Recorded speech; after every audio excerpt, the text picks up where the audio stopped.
Hey, I just wanted to hop on here and say hi, and I missed you guys. I wanted to make a short video for you this afternoon. I'm at school. Had a few things to do here. Your lesson today is a review on irony. Okay, so you guys did a slideshow, reviewed a slideshow with information in it, and then there was an independent practice with irony. But I wanted to explain that a little bit, and what you're going to do today is you're going to read some passages and then decide which type of irony was used in that passage. So, three major types, okay? We have verbal, situational, and dramatic irony.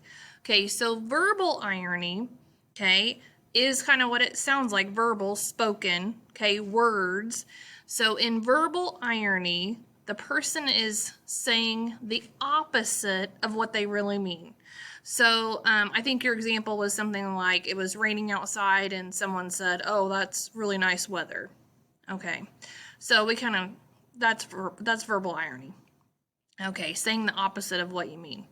Okay, then we have dramatic irony, and you have to think about drama or movies or watching something.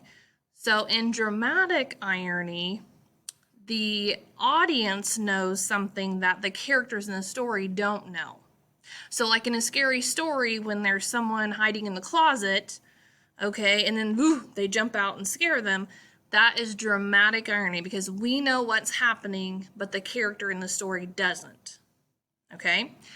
Situational irony is when the opposite of what we expect happens.